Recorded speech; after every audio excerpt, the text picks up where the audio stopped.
Bien le bonjour à tout le monde. Le docteur Anderidot depuis la cour du palais communal de Conseillen. J'espère que vous portez tous merveilleusement bien. Iman Khalif. Iman Khalif, autant pour moi. Est-ce que c'est un homme? Est-ce que c'est une femme? En fait, je crois que pour toute personne, c'est en donner la peine d'ouvrir les yeux, de prêter un temps soit peu d'attention à ce que l'humanité vit et traverse en cette époque. La question ne devrait pas se poser. La question ne devrait pas se poser. Si un seul instant, si vous êtes jamais donné, si vous êtes jamais accordé quelques minutes pour justement analyser, apprendre à reconnaître, à différencier, à distinguer les andromèles des gynomales, comme plusieurs fois je vous ai exhorté à le faire, je vous assure que la question ne se poserait pas. Iman Khalif, visiblement, est une andromèle. C'est une andromèle. Évidemment, vous allez entendre des personnes la défendre en disant que c'est simplement un individu qui est biologiquement une femme et qui a simplement peut-être un certain déséquilibre hormonal qui aurait généré cette apparence physique qui rappelle les androphores. C'était déjà le cas, si vous vous rappelez, je crois, à une édition des Jeux Olympiques, je ne sais plus quelle année c'était, l'athlète sud-africaine qui, elle aussi, lui aussi, était en réalité une andromèle. Personnellement, je dois dire que je suis toujours particulièrement ébahi de voir à quel point les personnes semblent être surprises et quelque peu déconcertées quant à la facilité avec laquelle l'élite ou bien les éminences grises, les dirigeants de ce monde, le cool, la simplicité, la facilité avec laquelle ils nous présentent ces choses-là. Mais après, lorsqu'on y pense bien, on comprend bien quel est leur modus operandi. On en a parlé plusieurs fois ici. C'est du predictive programming. Predictive programming qui va se lier, pour ceux qui suivent le docteur Rand depuis un peu de temps, qui en fait est à mettre en relation avec le décret divin sur la disponibilité perpétuelle de la vérité. Ils doivent vous dire, ils ont l'obligation de vous dire ou de vous annoncer à chaque fois, de vous dire ce qu'ils vous font ou de vous annoncer ce qu'ils ont l'intention de vous faire. Comment ils ont l'intention de nous entuber, s'ils ont l'intention d'utiliser de la vaseline ou pas, et ainsi de suite. C'est vraiment tragique. Nous avons là, visiblement, lorsque vous analysez les caractères sexuels secondaires de cet individu, dont vous pouvez voir quelques photos sur l'écran, j'espère que j'ai vraiment lancé l'enregistrement, il est assez évident qu'il s'agit là, en réalité, d'un individu qui a tant le chromosome X que le chromosome Y. Au début, en réalité, j'ai cru comprendre qu'il y avait justement des doutes. Il paraît que par le passé, elle avait ces individus qui ont changé de sexe, ces trans, ces andromèles, ont l'obligation apparemment de passer un test hormonal dont le but est celui d'établir quel est le taux de testostérone qui leur est resté. Question de savoir si à l'issue de la procédure de transition de sexe a été un succès. Sauf qu'en réalité, cette possibilité-là, admettre même déjà cette possibilité, c'est déjà une sorte d'aveu d'échec de la part pour l'humanité. Pourquoi? Parce que ça ne devrait même pas être envisagé qu'un individu se trouve à décider de changer son sexe pour pouvoir, au point de se sentir une quelconque légitimité de compétir contre des individus du sexe auquel il aspire, c'est-à-dire contre des individus de sexe féminin. Il ne devrait même pas avoir cette possibilité. La question ne devrait même pas se poser, ouais, est-ce que il a encore le même taux d'hormones ou pas. En plus de cela, dites-vous bien que c'est une fraude battante, c'est une fraude presque nauséabonde en réalité, nauséabonde autant pour moi. Pourquoi? Parce que en réalité, à supposer que l'Andromède qui voudrait participer, compétir en tant que femme, ait subi tous les traitements qui sont censés baisser son taux de testostérone pour en faire justement une femme, on ne va pas dire à tous les effets.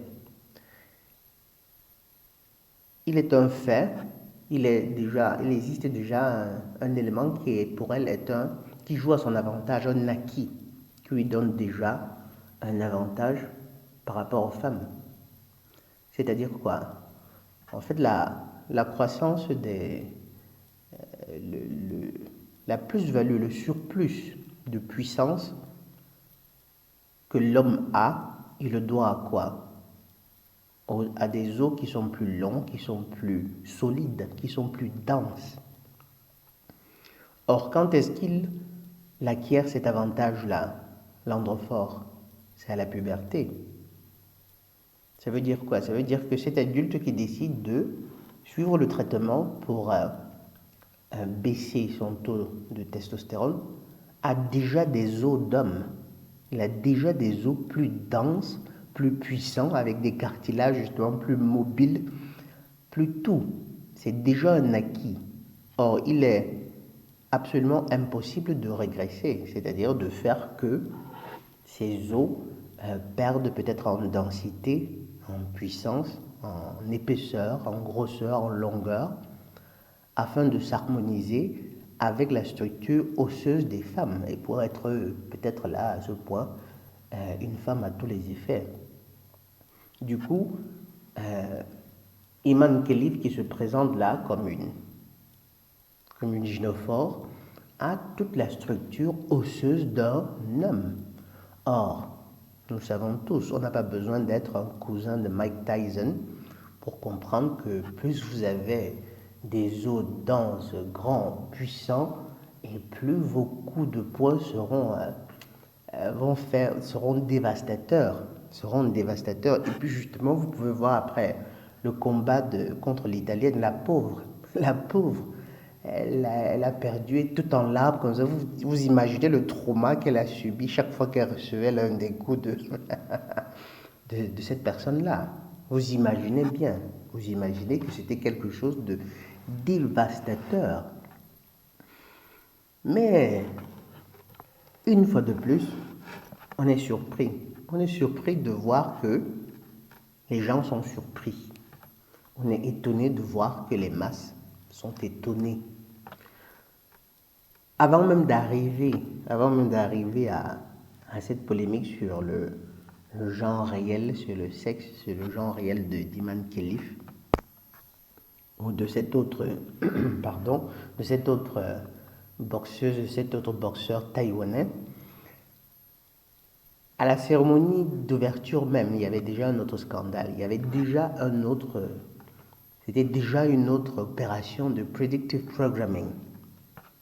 Disponibilité, décret divin sur la disponibilité perpétuelle de la vérité. Un beau petit spectacle dans lequel, bien entendu, ils prennent en dérision la chrétienté. On va mettre ça entre guillemets parce qu'après, la chrétienté même en soi, notamment le catholicisme, n'est qu'un autre bras, n'est qu'un autre instrument des mêmes personnes. Ce qui fait qu'en réalité, dites-vous bien que nous sommes vraiment damnés. C'est-à-dire que ces personnes même qui croient être en train de s'opposer justement à l'œuvre du diable d'un point de vue d'une autre idéologie tout autant diabolique, c'est-à-dire d'une idéologie tout autant diabolique, disons comme ça. La cérémonie d'ouverture qui était une belle dérision justement, là on a là des trans, on a des individus qui prennent en dérision le Christ, en traumatisant à l'occasion justement ces jeunes enfants qui pourraient être en train de les regarder. Mais Dieu seul sait combien il y en a qui regardaient cela. Bien entendu, on va se dire que c'était que des images, mais je ne crois pas que ce soit des images innocentes que de voir un individu adulte avec les boules comme ça au vent. C'est immonde.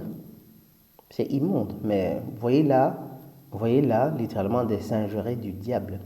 Des singeries que collectivement nous avons permises par notre indifférence, par notre inactivité, par notre manque d'attention, par notre légèreté, à force de minimiser les pas que faisait le mal dans nos esprits, dans la société, on a fini par se trouver justement avec un mal dont on aura toutes les peines du monde à se débarrasser.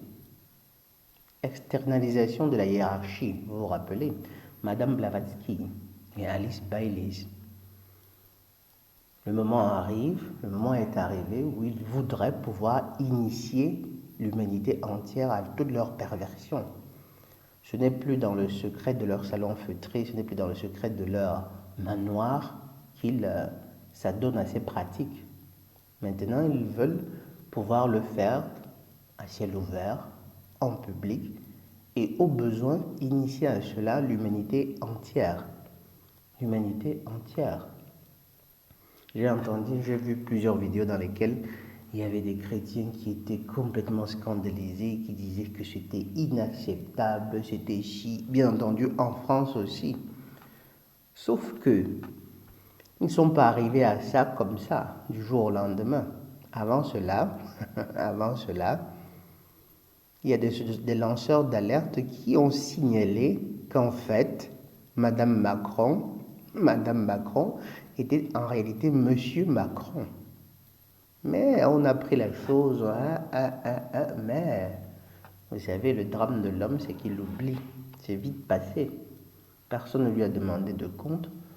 On n'a rien dit. Quand je dis des comptes, bien entendu, pas les laïcs, puisque d'un point de vue de la laïcité, bon, il est libre de faire ce qu'il veut. Mais cette grande frange de la population française qui se dit d'un héritage héritier d'une tradition judéo-chrétienne, entre guillemets, M. Zemmour, ils n'ont rien dit, ils ont gardé le silence. M. Bardella, qui semble de plus en plus se présenter comme M. le Sauveur de la France, il n'a absolument rien dit.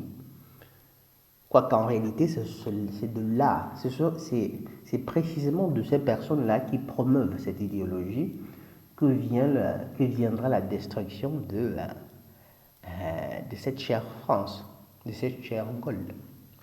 Ah oui, mes chers amis, mais vous comprenez bien que si les politiciens n'en parlent pas, si Bardella, malgré tout son soi-disant engagement, s'ils n'en parlent pas, c'est parce qu'ils sont tous acquis à la cause du mal, de ce même mal, de cette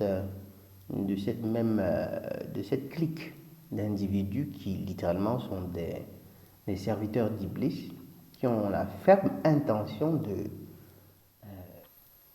littéralement un ordre fort justement qui, bien entendu, peut-être n'avait pas les moyens, ou alors la chose ne lui était plus possible de subir les opérations chirurgicales qui lui auraient permis justement de passer pour même de tromper l'œil, parce qu'en fait il en existe en Asie qui vont s'enlever des côtes, qui vont se faire limer les cartilages au-dessus des yeux, mais là bon, ça demande des procédures beaucoup trop invasives pour que cela soit possible, surtout pour un athlète de ce de ce niveau. Regardez donc les mâchoires les tempes. C'est un homme. C'est une andromèle. C'est une andromèle. Et lorsque vous essayez d'analyser tout ce même, lorsque vous limitez ne serait-ce qu'à la fougue, je vous ai parlé des fois de cet élément qui semble être quelque chose de négligeable, mais qui est très très profond, qui est très très pertinent et subtil à la fois, qui est la fougue des hommes, des androphores. Une fougue qui est visible à travers leur rapidité, l'énergie qu'ils dégagent, qui n'existe pratiquement pas chez les femmes. Évidemment, de grâce, il existe des cas de gynophores qui peuvent dans une certaine mesure mimer cette fougue-là, qui ont peut-être l'apparence d'hommes, mais jusque-là ne réussissent pas nécessairement à avoir. Il y a toujours quelque chose qui va trahir le fait que ce soit peut-être une femme qui essaye de mimer cette fougue-là, n'y arrivant pas bien entendu, ou bien qui y arrive, mais toujours avec un degré qui reste de très loin inférieur à celui de l'androphore. Par contre, l'androphore, il y a une puissance qui se dégage, regardez par exemple cette photo-là, une puissance qui se dégage de cette poigne, de cette attitude, une puissance qui n'est absolument pas féminine. Et pour la simple raison que les androphores sont détenteurs de la puissance d'action, comme je vous l'ai dit plusieurs fois. Et oui, ce n'est que le début en réalité. Une fois de plus, je vous exhorte à apprendre à les distinguer. Ne vous laissez absolument pas berner par les tresses, ne vous laissez pas berner par ce que les médias disent, et vous avez intérêt à entraîner votre regard en analysant, en étudiant justement. Ça demandera un peu d'anatomie, un peu de biologie pour comprendre justement comment se manifestent les caractères sexuels secondaires. Et dites-vous bien que s'agissant là d'une andromèle, ce sont les cas qu'il est plus facile, qu'il est plus simple de distinguer, de différencier. Lorsqu'il s'agit par contre de gynomales, là ça peut être encore plus difficile, mes chers amis, ça peut être encore plus difficile, ou bien encore lorsqu'il s'agit d'andromèles ayant eu à disposition beaucoup de moyens, beaucoup de moyens financiers pour pouvoir, beaucoup de moyens de temps et aussi d'énergie pour pouvoir faire toutes sortes d'opérations concevables. Et voilà, là, évidemment, vu le métier qu'il pratique, qu'elle pratique, il ne pouvait pas, et vu, quoique ayant à disposition suffisamment de moyens financiers, il ne pouvait pas se faire implanter des billes mineures pour la simple raison que pourquoi le faire si ça va être encombrant pour sa carrière. Et on a qui, dans d'autres secteurs d'activité, vont tout simplement se faire implanter des billes mineures justement pour renforcer l'illusion, pour renforcer cette illusion-là.